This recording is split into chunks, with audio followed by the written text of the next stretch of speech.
Bismillahirrahmanirrahim. Assalamu alaikum students. I hope so you all are fine. We are studying chapter number 2 chemical combinations, lecture number 10. In this video we will be learn how to calculate number of atoms. इस video में हम सीखेंगे number of atoms कैसे मालूम किए जाते हैं। इसके लिए हमें क्वेश्चन को अच्छे से रीड करना है। क्वेश्चन क्या है? Calculate number of atoms 9 gram of aluminium. Question को रीड करने के बाद हमें समझ आती है कि हमें क्वेश्चन में क्या चीज़ गिवन है। 9 ग्राम ऑफ अल्मीनियम यानी कि हमें अल्मीनियम का मास दे दिया गया है जो कि 9 ग्राम है।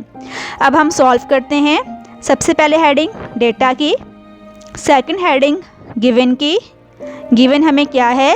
मास ऑफ अल्मीनियम जो कि 9 ग्राम है। अल्मीनियम का एटॉमिक मास आप लिखेंगे जो कि कांस्टेंट है 27 AMU। अब हम हेडिंग लिखेंगे रिक्वायर्ड की। रिक्वायर्ड क्या है हमें? Number of atoms. Number of atoms लिखने के बाद अब हेडिंग आ जाएगी फार्मूला की। फार्मूला में हमें नंबर ऑफ़ एटम्स का फार्मूला लिखना है जो कि आपको याद करना होगा। Number of atoms is equal to Na। Na किस चीज़ को रिप्रेजेंट करता है? एवोगैड्रोस नंबर को। Na Avogadro's number multiply mass of substance upon atomic mass. Avogadro's number constant है जो कि 6.02 एक्सपोनेंट 10 की power 23 multiply mass of substance कितना दिया गया है? 9 ग्राम। एटॉमिक मास कितना है? 27। आपस में इनको मल्टीप्लाई करेंगे और डिवाइड करेंगे तो आंसर आता है 2.006 एक्सपोनेंट 10 की पावर 23 एटम्स ऑफ अल्मीनियम। इस मेथड से हम number of atoms find out कर सकते हैं।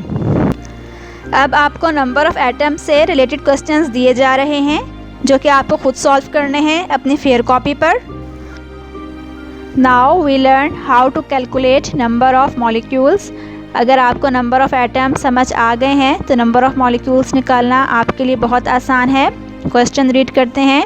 Calculate number of molecules in 9 gram of carbon dioxide. Question में हमें मास गिवन है जो कि 9 ग्राम है कार्बन डाइऑक्साइड का। अब हम डेटा बनाते हैं। डेटा की हेडिंग नेक्स्ट गिवन। गिवन क्या है? Mass of carbon dioxide 9 gram. Carbon dioxide का हम मॉलिक्यूलर मास निकालेंगे जो कि आप प्रीवियस वीडियो में सीख चुके हैं। कार्बन डाइऑक्साइड का मॉलिक्यूलर मास 44 है। रिक्वायर्ड क्या करना है? Number of molecules. अब आप फार्मूला की हेडिंग लिखेंगे। नंबर ऑफ़ मॉलिक्यूल्स का फार्मूला क्या है? Na यानी कि Avogadro's number multiply mass of carbon dioxide molecular mass. बिल्कुल वही फार्मूला है जो कि नंबर ऑफ़ एटम का था। वहाँ नंबर ऑफ़ एटम्स की बात की थी, यहाँ पर नंबर ऑफ़ मॉलिक्यूल्स की बात की जा रही है तो फार्मूले में मॉलिक्यूलर मास आएगा। अब वैल्यूज़ पुट करें। एवोगैड्रोस नंबर कांस्टेंट है 6.02 एक्सपोनेंट 10 की power 23 multiply mass of carbon dioxide 9 ग्राम है और मॉलिक्यूलर मास 44 है। मल्टीप्लाई और डिवाइड करने पर आंसर आएगा 1.231 एक्सपोनेंट 10 की power 23 molecules of carbon dioxide. इस मेथड से आप मॉलिक्यूल्स ऑफ कार्बन डाइऑक्साइड मालूम कर सकते हैं। अब इससे रिलेटेड क्वेश्चंस आपको दिए जा रहे हैं कि आप खुद सॉल्व करेंगे अपनी फेयर कॉपी पर। I hope you understand number of atoms and number of molecules. I am gonna meet you in the next video. Stay blessed, stay happy. Allah Hafiz.